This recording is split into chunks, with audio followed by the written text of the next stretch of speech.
Thank you so much for coming to this side event. I know it's the very last day of the meeting, but I appreciate the countries that are here: Nigeria, Senegal, Botswana, Zimbabwe, Kenya, and many other countries that are here. So thank you so much for this. The UNFCCC, the Regional Collaboration Centers, Eastern and Southern Africa, Western Africa and Central Africa, and also MENA and South Asia. We did collaboration work with Agnes to understand the LT-LED's landscape in Africa. And this is the work which we are presenting today. And to just kickstart the discussion, Andrea, our global lead for the RCCs, is going to take us in.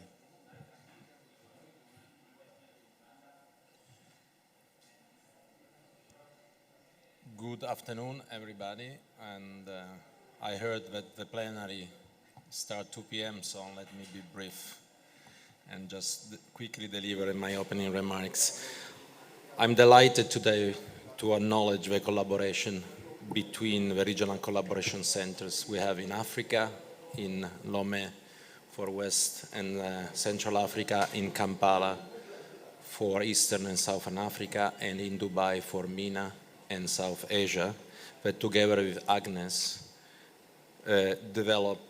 prepared this comprehensive study on the state of LT-LEDs in Africa. It's a collaboration we value a lot. I also would like to take this occasion to thanks for the continued support we also receive in the collaboration with the NDC partnership. I see Mariana here, and I would like to express my gratitude, not only for the support in Africa, but also globally with our regional collaboration centers. The primary objective of our partnership was to develop a robust guidance document for LT-LEDs in Africa, recognizing that the countries face unique challenges and opportunities in achieving sustainable development and combating climate change. The LT-LEDs landscape study in Africa provides valuable insight into the current status of LT-LEDs in the region and identified areas for improvement.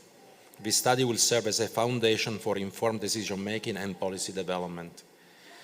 The LT-LEDs represents an opportunity for countries to set a long-term visions and target that defines a roadmap for the deep economy-wide transformation needed to achieve low emission and climate resilient development.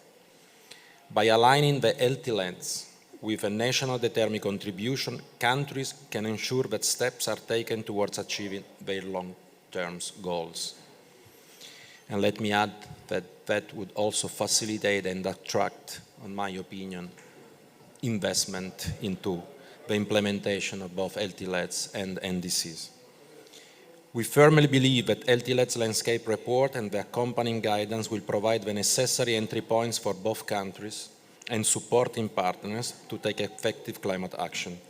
It will serve as a valuable resource for policymakers, practitioners, and stakeholders involved in climate change mitigation and adaptation efforts in Africa. With the completion of this work, we are confident that concrete next steps and action will be undertaken, guided by the valuable insight gained from the study and guidance development process. These collaborative efforts set the stage for enhanced capacity building, knowledge sharing, and targeted intervention to accelerate the implementation of LT-LEDs in Africa. The LT-LED landscape study and guidance for Africa will contribute to the global efforts in addressing climate change and achieving sustainable development goals. It is a testament to the commitment and dedication of all the partners involved in this important endeavor. And I reiterate once more the commitment of the Regional Collaboration Center of the Climate Change Secretary to continue supporting countries in the region with the development of the NDC, with the development of their LT-LEDs. We are looking at the next cycle of the NDC, so we are there supporting implementation of NDC 1.0 and the update enhanced ambition in the next round of NDC 2.0. And with that, thank you again for your participation and looking forward to an interesting discussion today. Bye.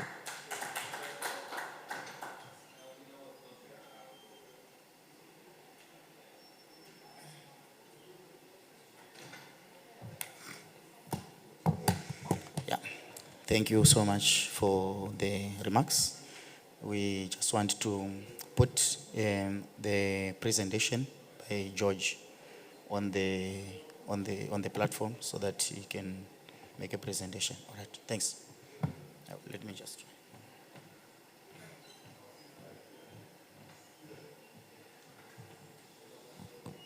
Hi, colleagues. I know it has been many days. Now, it's a pleasure for us to present this study, which arose as a result of discussions with countries, but more importantly with the RCCs. And the intention primarily was to understand why many African countries have not submitted their long-term strategies. So that once we understand the reasons or the challenges thereof, then it becomes easier to work with them in trying to solve them. And secondly, we wanted to learn from those countries that have already done their long-term strategies what worked, what did not work well, and what could work well in the different settings. And particularly, as you know, Africa, the 5 sub-regions for us present some very unique characteristics, and therefore it's always good for the countries within those sub-regions to learn from each other. And that was the basis. And then finally, the intention was to try and come up with kind of a guidance as to, given all those challenges, for example, data, technical capacity, and all those, how do we, what will be the best way to structure that kind of LTS study? And as you know, it is already embedded in the policy instruments. It's already embedded in Paris Agreement. It's already embedded in the decisions that we have made. And there's even more emphasis that was put from Glasgow of aligning the NDCs with the long-term strategies. And that has been reiterated in many of the decisions. And that means, therefore, as Andrea has indicated, 2025 is going to be very critical. For those countries that already have long-term strategies, you'll be looking at how that long-term strategy can inform the second generation NDC, or what may need to be changed. And for those that do not have the long-term strategy, it may be necessary to do a long-term strategy, and then you do NDC, so that the NDC becomes the milestone through which you are able to achieve the long-term strategy. But I think the key message I want to emphasize in this case is that it must be a living document. Don't say because you finished, you have closed it. Because things evolve, and as you implement, you realize that you may need to shift, especially as we are moving towards these low emission, climate resilient pathways, then it becomes a problem. So quickly, I just want to take a few minutes because I know we are supposed to be. Next slide. Oh, I do have a pointer. Okay.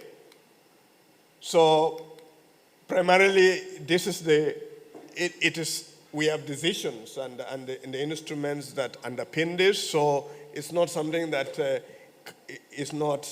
doesn't exist. And then we're looking at national level. It's very important because it helps to shift the planning into that space of climate change and development being put together. And I think that is a very critical area, given that climate change undermines our development planning. At international level, of course, it can catalyze these other means of implementation that we do require. We suffer on the website. Very few countries. But I also know that there are other countries that have finished, but they have not uploaded it. For example, Kenya, Uganda, and many others. So the numbers may be higher, but those that have uploaded, officially submitted, they are very few. And out of this, you will realize that there are very exciting experiences and lessons learned from that process. So as it was indicated, we just wanted to understand what is the state of affairs, what are the challenges, and what are the opportunities that we can use in that. These are the more detailed, specific objectives in that part. We will share this so you'll be able to have it. The methodology, of course, we had the inception, we had data collection, we had data analysis, and of course, the reporting processes. And of course, we did have in-depth desk review, we did have survey, and some of you did respond to the survey, and we did also have some interviews in that regard. This is the overall responses that we got. The numbers not very encouraging, and that also tells us that Africa, we keep on blaming, but sometimes we're not forthright to come out and say what is the problem so that we are able to act together. Now, in terms of the challenges, you would see that many of them are indicating the whole thing is either underway or they haven't started, which means there's a lot of opportunity in Africa to make sure that we are able to achieve that. What are the factors that are motivating this? You can already see is because of international commitment, the Paris Agreement and others, but also having a long-term planning is as one area that is just important as a country to be able to move that. But others is about reconciling the vision and also the impacts that are being experienced in our countries. Of course, there are many challenges, but the most critical ones you'll always see the last one here. You can see access to data, and also how do you look at how you're going to reach the neutrality or net zero by 2050? And then, of course, we have lack of access to finance because originally the LTS were not mandatory. As if you read Article 4, paragraph 19, they were not mandatory. But now, as decisions came about, and particularly from Glasgow, then aligning the NDC with the LTS, then it meant that now it has to be taken seriously. And that's why I think the NDC partnership will now need to also redirect resources, not just on NDC development, but also on LTS, because then you have a long-term view of that. But there are quite a number of needs. The other critical one is the lack of technical capacity. And I think one of the key things that we try to do is we need to build national capacities, because at the end of the day, those are the ones who are going to advise the government or also parliament, because in many instances, parliaments are getting interested to know what is happening. And if we only have consultants doing the work and they fly out, then you'll have now nobody to be able to explain locally. And therefore, the building the technical capacity and using national experts becomes very, very important. So this is a categorization of challenges based on the sub-regions. You can see in some regions, access to data is not the key issue. It's about the technical capacity, and in some others is the lack of sector data to define the different sectors. The same to West Africa, you can see lack of access to finance as the main priority as compared to Southern Africa. And what are the factors? They more or less mirror to the challenges, and therefore this is possible to address. The same to Central Africa. But you can see that Central Africa stands out to have more challenges than as compared to the Southern Africa, Eastern Africa, and West Africa. And therefore, there may be need to have direct interventions to strengthen Central Africa. As you can see there, what are the opportunities? I think by elaboration of LTS helps us to clarify clearly where we want to go and how we are going to get there. So very clear roadmap and anchor the NDC. And I think that is important. But also we know that there are many other partners that are providing support to development of this type of policy instruments. And I'm happy to see the NDC partnership here. And of course, linking NDCs and LT-LEDs, which has now become a standing paragraph in all our decisions. And therefore, we need to be aware of that. But more importantly, is the temperature goal. Because if we have set ourselves well below 2 degrees, moving towards 1.5, then you'll want to know how you will play out under 1.5 regime. And that becomes important for national development. Then, of course, we have analyzed the countries, and we want to tell you that, and I'm happy to see some of the countries represented here, like Zim, Nigeria. You will see that there are some outstanding best practice based on what the process they went through. For example, if you look at political endorsement, that political will, Ethiopia and Gambia had very clear framework in that respect. Neutrality target and alignment with NDCs and LT-LEDs, unfortunately that one we haven't gotten it. And that means there's an opportunity there. Investment needs, assessment and financing, you can see the Gambia, Ethiopia, and Zimbabwe had a very elaborate process that clarifies that. Stakeholder participation, very elaborate in Ethiopia. The visioning, Nigeria, South Africa, and Ethiopia, very, very, very important. Economic modeling and LT-LEDs measures, Ethiopia and Zimbabwe stand out. And on the clarity of the roadmap, Zimbabwe stood out. So you can see that in each of these countries that have already done something, we can learn something. And so those countries that want to do this process can actually engage these countries, and they will be able to learn more from them. Of course, there are many lessons that we've learned, and the core important thing is that LT-LEDs requires multi-sector approach. It cannot be done by Ministry of Environment alone. You will need the other sectors, and especially the planning and the finance, because if you don't get them, then your priorities will not be part of that development planning, and therefore they will drop out. And I think that is important. But also, a key lesson learning is the engagement of all citizens. LTS requires that you actually have to engage with all stakeholders, the vulnerable groups, the youth, and all that group. But the economic modeling and all the other modeling becomes important, because you don't want to draw conclusions without evidence, and therefore the evidence becomes critical in that respect.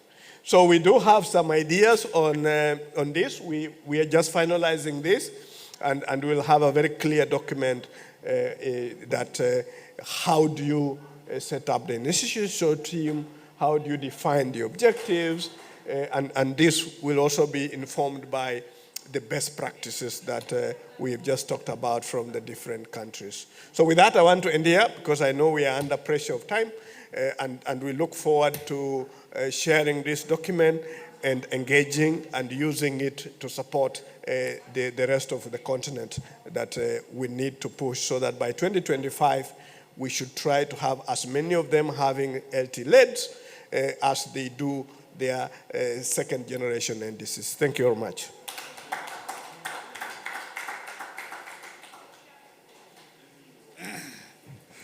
Thank you so much, Dr. George, for the presentation.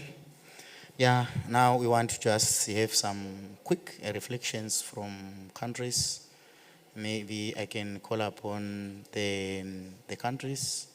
I can see Zimbabwe ticking a lot of boxes, and we are privileged to have the focal point for Zimbabwe. Washington, Jakarta, you can maybe come. Yes, I think it's better so that you can face the people. I can see Choma also from Nigeria. Yeah, we meet in a lot of actions on climate change, and they've been doing some fantastic work around the LT LEDs. So we want to have an understanding of what they are doing. Thank you so much. Yes, thank you.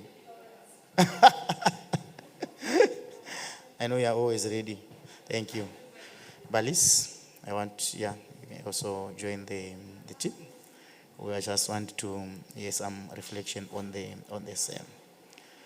All right, thank you so much. Our colleague from Senegal wants to have a reflection from the floor.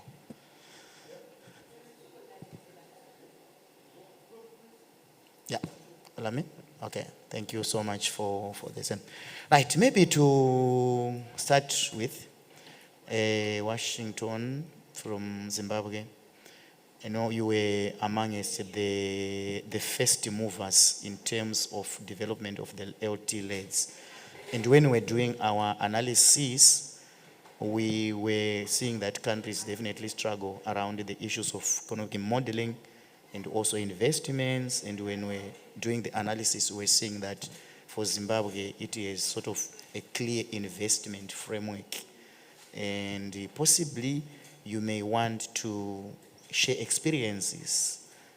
What is it that you may want to share to the colleagues? Yeah, sure. Thank you very much, Mr. Mashungu. And it's a pleasure that before being absorbed into the United Nations, Lawrence was working also in the department that I lead, and he was leading development of the LEDs. But what is critical is that our vision 2030 of the country itself, it clearly stipulates Zimbabwe being a green economy by 2030. So we start from there. So the opportunities which we took perhaps on board, they were guided by the fact that the country had already a vision towards being green. That's why our LEDs was adopted and endorsed by the cabinet of ministers in Zimbabwe, showing commitment to implement the low emission development strategies.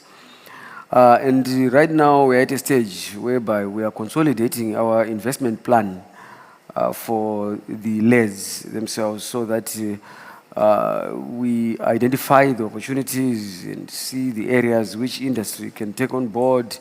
And also this would motivate the industry when they see the opportunities that are embedded within the actions which they can take towards greening the economy.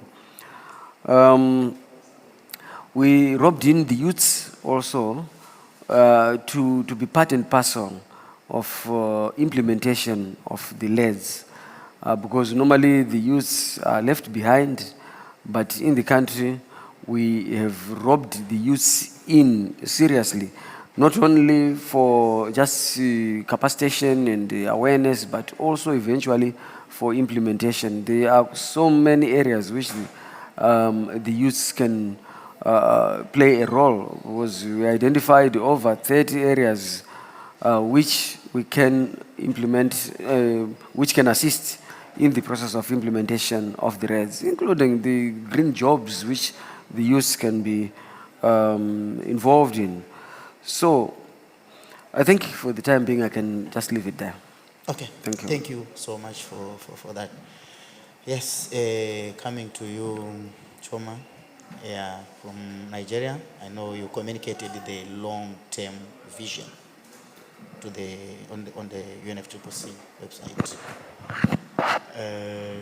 We might want to also hear maybe your experiences, your take also on the study, what is it that possibly you may recommend, any learnings, obviously, going forward? Remember, countries are also going towards the revision of their NDCs. Yeah. Okay, thank you very much. Can I use this?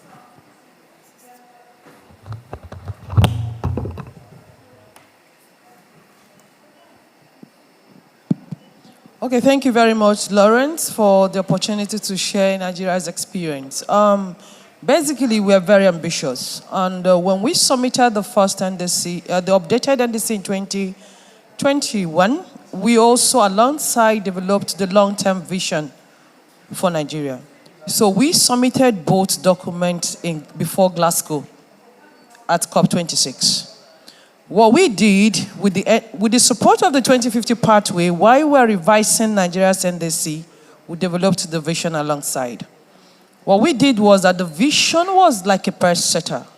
It was like the foundation of the direction Nigeria wants to take. And that was why the vision was developed. It was like pre-informing the government on the direction of what we are intending to do. And it is bridging the gap of what the NDC couldn't cover. Being that the NDC is short-termed, we looked at the vision to be long-termed. And again, what Nigeria did that was so beautiful was that we mirrored the sectors of the NDC.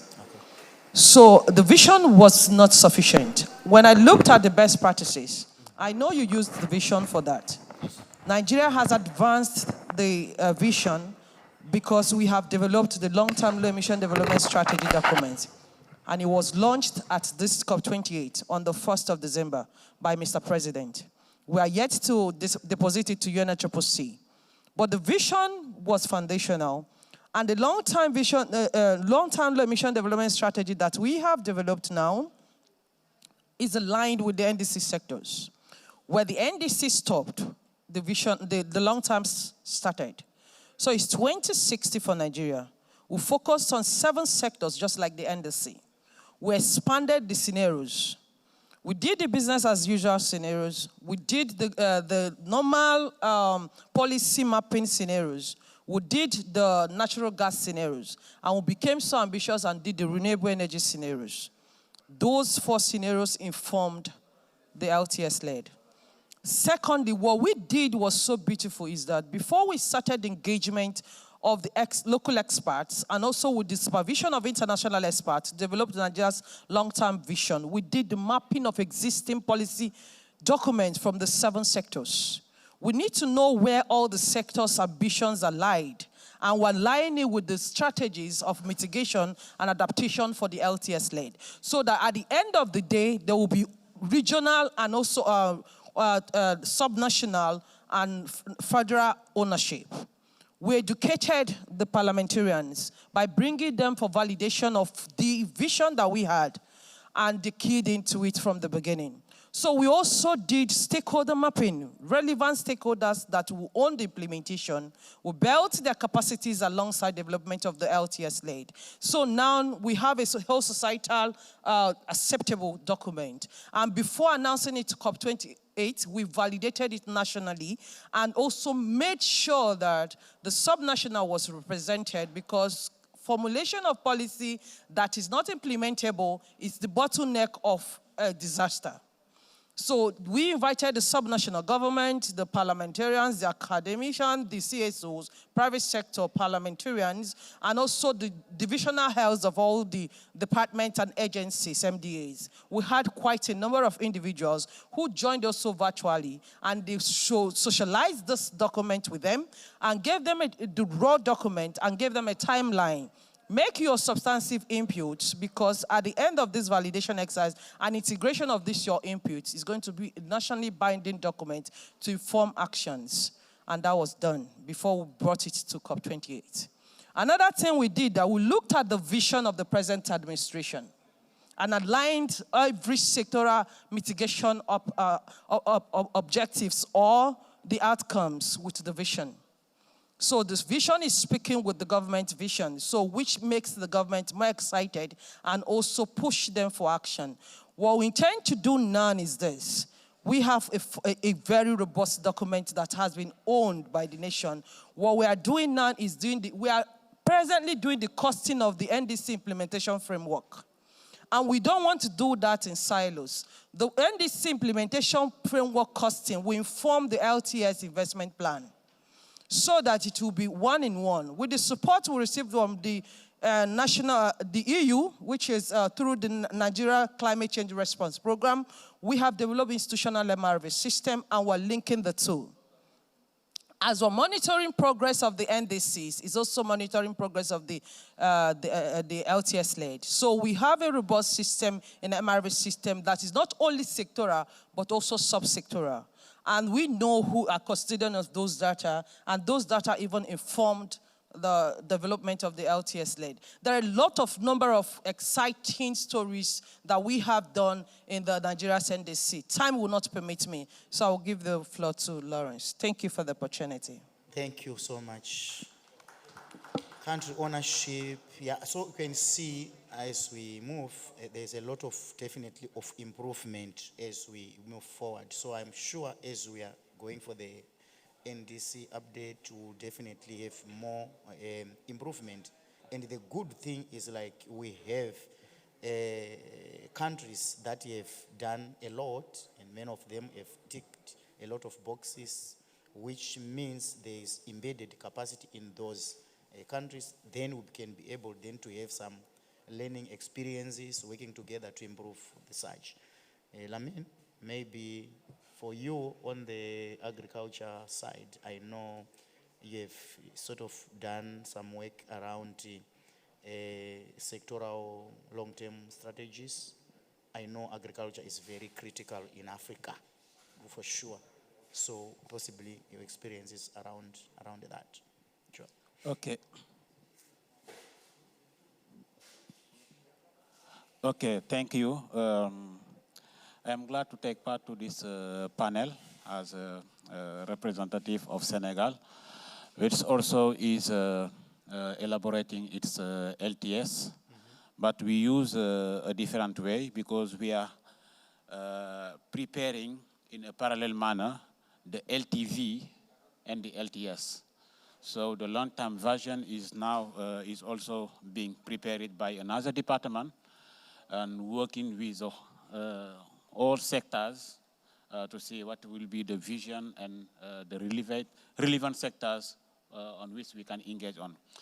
Our approach is like the NDC. We are elaborating LTS for main sectors before seeing how we can now structure the main LTS for the country. So we are moving through opportunities with partners. For the agriculture sector, we have had partnership with Agnes and the SEAT, Biodiversity International and SEAT Alliance, which are supporting us through two activities. The methodology is we start by a situational analysis of the agriculture sector in a changing climate to see how climate change affects the sector, but also what are the other factors affecting agriculture to see if we have to intervene, how we can make the coherence. Because we can focus on climate change if you don't solve another technical problem or another political problem, so we are not going to be efficient. So this study has been done by the Ministry of Agriculture through consultants, and we gathered the whole AFOLU sector, agriculture, forestry, livestock, and also fishery sector to work together, because sometimes we have some cross-cutting elements that have to be captured in the process, and in the implementation we have also to know who is going to do what, and when we do things differently, how we can ensure the synergies to be efficient at the end.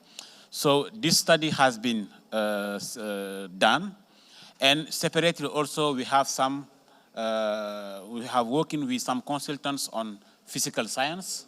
We're doing some forecasting to see in the future how the climate is going to affect the sector, agriculture, water, fisheries. And through that one, they propose some options. And now the reports are available, but line ministries asked for more time to look at internally on the options And then we can see after how we can come up with some options in line with what they have adopted with their sectoral policies. So hopefully after this COP, we will be having those sectoral meetings to stabilize options and then to structure the LTS on the agriculture sector. So the other sectors are the industry sector.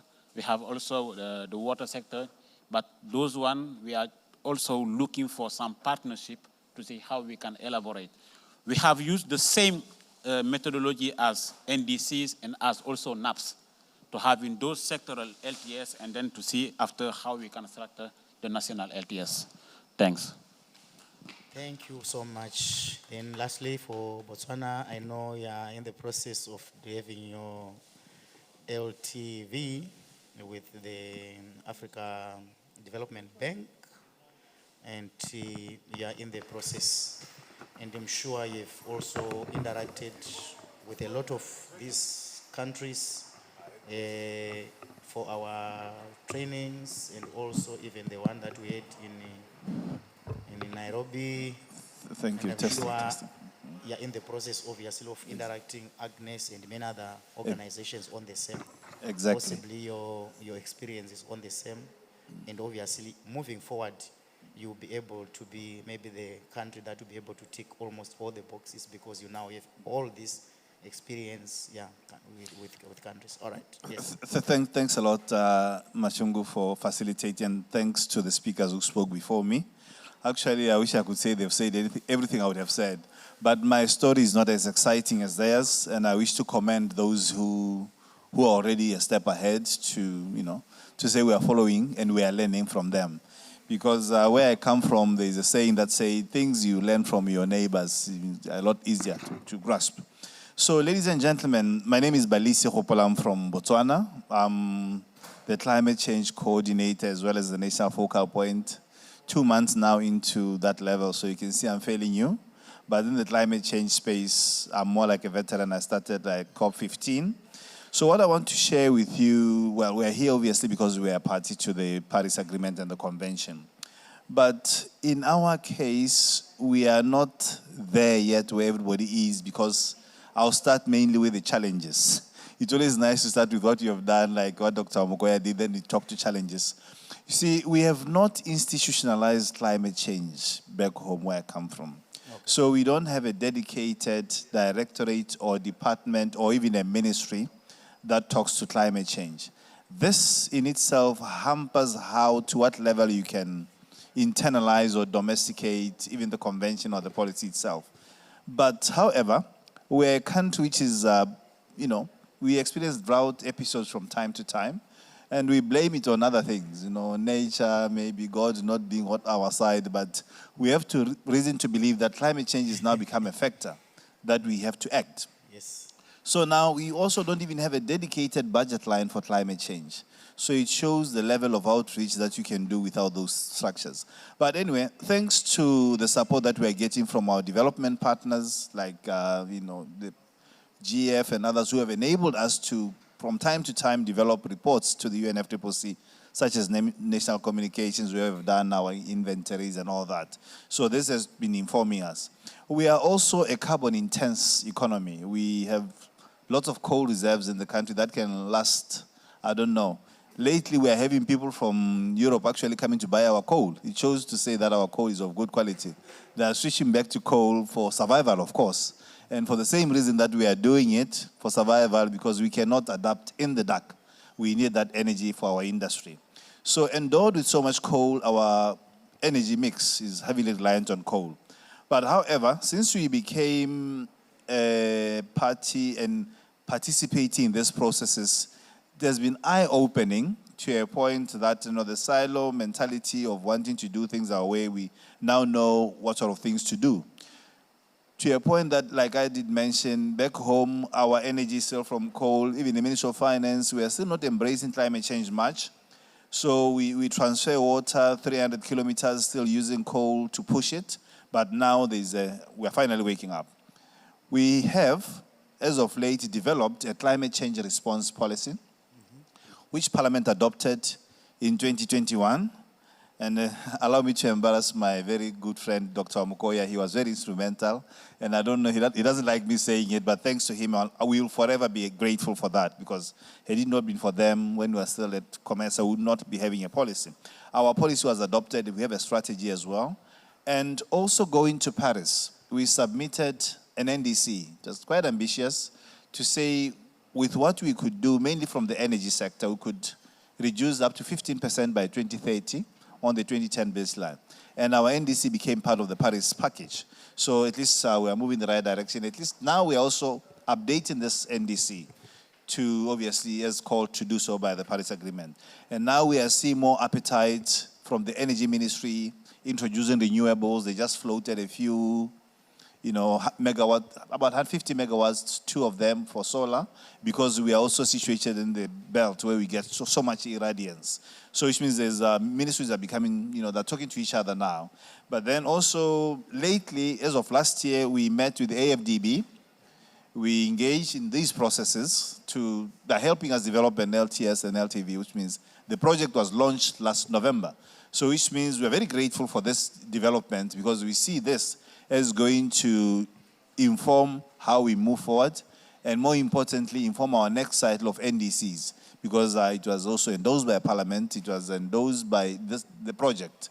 And we have just recently trained our parliamentarians, because we felt, and also once more, still thanks to Agnes, because they supported that initiative in the SADC region and in Botswana. Our parliamentarians are becoming more aware now. So with the LTS, we see it as an opportunity that will ensure that as we develop, as we move forward, we'll be able to do it in a formal way. And obviously, Parliament is now engaging, Energy Ministry is engaging, all our policies are becoming more of, to be realized. And even more importantly, now we have thematized our developmental space to a point that we have ministries coming together to discuss the budget and how to plan to go forward. So in a nutshell, ladies and gentlemen, I'm quite excited to be here, particularly this COP, because we had a side event at our pavilion where AFDB came to launch this support that are going to be rolling over to us. And we remain available. We'll keep bothering you from time to time, requesting technical expertise. Thank you very much, ladies and gentlemen. Thank you so much for that. I thank my panelists for all this. Yeah, you can take your seats. So I know we need 5 minutes to walk to our next meeting. So I am calling now Mariana from the NDC partnership to give us the wrap-up and also the closing remarks. Thank you.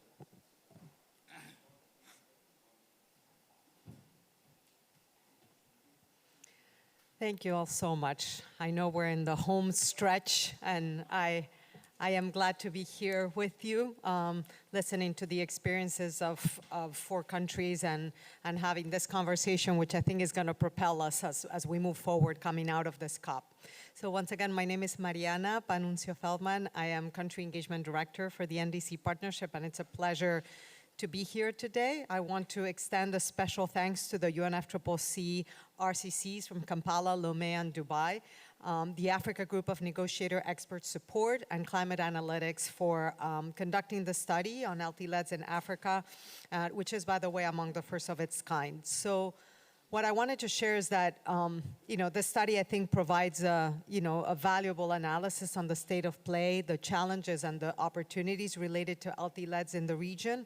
And I think that this, together with the guide for LT-LEDs, will contribute towards informing and enhancing the development of LT-LEDs in the African region, and play a critical role as countries come out of this COP and they seek to address the recommendations of the global stocktake together with their national context. Now, what I wanted to say is that clearly, and I think the panelists who have spoken before me have clearly alluded to this, that the long-term strategies can play a critical role in defining the long-term trajectory for a low-emission, climate-resilient development in the countries of the region. They can also play a very important role, as was also alluded to, and I was glad to hear, informing the next round of NDCs that are due in 2025. And I think, as was mentioned by the representative from Nigeria, provide an unmistakable policy signal of the direction that the country wants to take, the transition that the country wants to lead in the years ahead. So for all of these reasons, long-term strategies combined with of course, in close alignment with and integrated with the national development plans for the countries, they are a very, very important instrument. And yet, what we have seen, and as indicated by the studies, that many countries have yet to develop them. And there are different reasons, but top among them is capacity and resource constraints to be able to do this effort.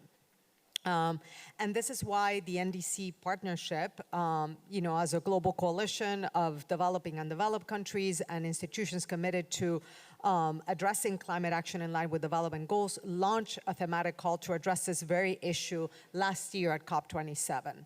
The aim of this thematic call that the partnership launched is to help countries develop robust long-term strategies, develop new NDCs, and generate the alignment between the two, which interestingly enough, the analysis showed is the one thing that we're not yet seeing, even for countries that are developing the long-term strategies. And it's interesting that since COP27, we have seen 51 countries already engage in the thematic call. 36 of these countries have already articulated specific requests, and 89% of those who have already articulated specific requests have received offers of support from 11 partners, all of whom are listed in the analysis presented today. An encouraging piece of information out of the engagement we have had so far in the thematic call is that the region that is leading the engagement is the African region. So out of the 51 countries that have engaged in the thematic call, the leading region is the African region, which to me means that the gaps addressed in this analysis, we're starting to close the gap. And I think that the guide that has been provided, together with the support that we're already seeing, we're starting to provide via the partnership, can really inform the development of more long-term strategies in the months ahead. We have a group of countries that can already tap into the best strategies articulated in, the best practices articulated in the analysis and the resources shared today. So with that, what I want to say is that I think we're headed in the right direction, but we have more work to do. And with that, I want to invite all of the countries to engage with the partners that are willing and able to provide support and that are all participating in the NDC Partnerships thematic call. We are here to address the country's needs. We're here to mobilize the resources to help address those requests so that together we can actually support the country's intent, the countries from the region who intend to move in the direction of low emissions, climate resilient development. As we say in the partnership, by acting together, we can achieve more. And with that, we stand ready to support you. Thank you.